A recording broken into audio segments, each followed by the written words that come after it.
This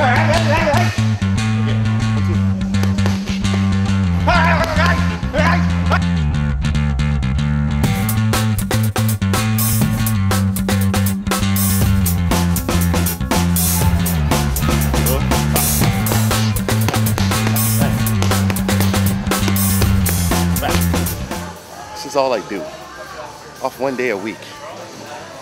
What the fighters do, they fight, they go on vacation for 2 weeks. The trainer get to go on vacation? No. I'm doing mitts, 6 days a week.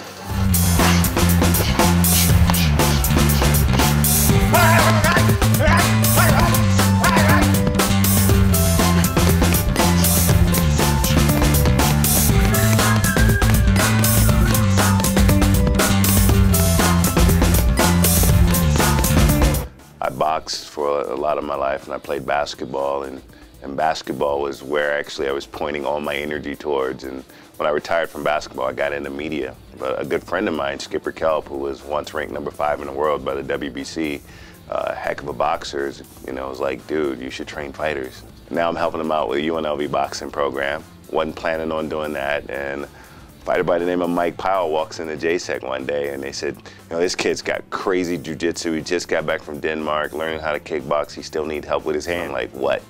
It's like, I don't have a trainer and I have a fight in 6 weeks.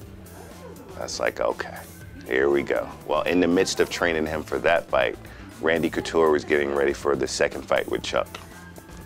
Mike calls me one day. It's on a Friday. So he calls me. It's like, can you open up the gym, coach? I'm like, no.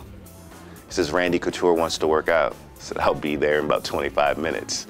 So I worked with Randy and Mike that day, just one time before that bout. Well, Mike happened to be fighting in Sport Fight, which Randy Couture and Matt Lindland co-promoted at the time in Portland. Well, 2 weeks later after that, after Mike went up in Sport Fight and won, he calls and says, hey, I need a boxing coach. How would you like to be my boxing coach? So I started becoming his boxing coach. You know, after that, he sent me Alex Schonauer, who was good friends with Forrest Griffin. And Forrest came into the mix, and then Jay Haran and Gray Maynard and Tyson Griffin and Martin Kampman, kind of the originals, and the rest, they say, is history. And, you know, it's just been a fun ride. The guys have been great to me.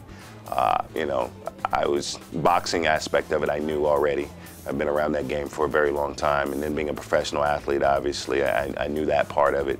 But the MMA part, the mixed martial arts, I had to learn as I went along as well, and kind of incorporate boxing for MMA, not just boxing for boxing's sake. So working with a lot of wrestlers like Randy and Gray Maynard, I've learned how to implement that into my game as well. I need to know that to make them better fighters and more complete fighters, and need to know what they were doing. So I had to learn the ground stuff. I had to learn jiu-jitsu and wrestling, and, you know, I don't have to be an expert at it, just enough to be able to, like, okay, see things, see what they're doing right, see what they're doing wrong. And, you know, it's come a long way. And I started doing what we call ground and pound mitts. I'd hold the mitts, they'd shoot, take me down. I'm moving around on the ground, and they're trying to punch the mitts, and sometimes I get punched during that. Okay, a lot of times I get punched during that, but it's okay. If they win the fight, I don't mind. If they lose, I bitch.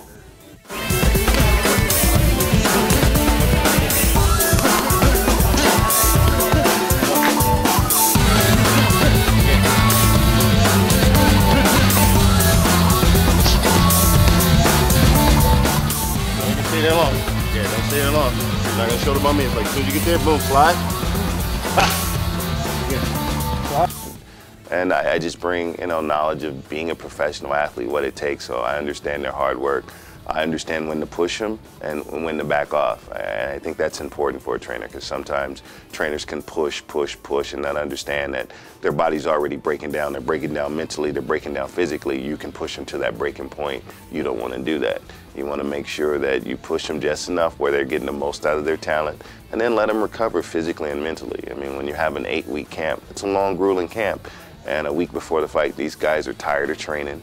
They're tired of getting beat up or beating up their sparring partners or their training partners in the gym. They want to go fight now. And you kind of have to understand where that fine line is. And, you know, sometimes you need to kick some of these guys out the gym and tell them, hey, you know what? You're worthless today. Go home.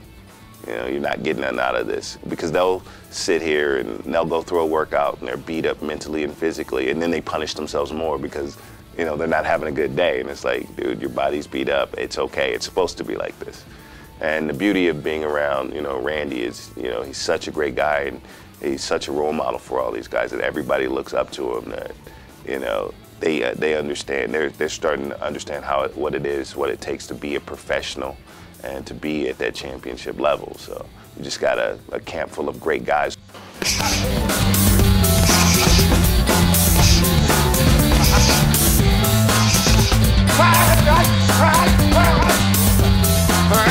I think you get a lot of guys that have wrestled or jiu-jitsu practitioners or even from kickboxing, which their stance is a little different from traditional Western boxing. Just bringing that comfort level of making these guys confidence with their hands. You know, a lot of these guys have been wrestling since they were 5 years old. They know they can do that. And if they get in trouble in the fight, they're going to revert back to that. But just getting them to the point where they're confident that, hey, I can punch somebody with my hands. Being comfortable with it means that you'll probably become more technically sound. A lot of times in MMA, you see guys winging it, you know, and if a punch lands, it lands. But they're becoming more precise. You're getting better coaches coming in. You're getting a lot of guys who have boxing backgrounds that are coming into MMA. And so definitely the technical aspects of striking in MMA has changed. You know, before you saw guys, you could see them thinking, okay, I want to strike now. And okay, now I want to wrestle. You can actually see them kind of, okay, this is my next move now. The flow, the transitions that they're making is so much smoother that it's making them more well-rounded fighters and hard to deal with.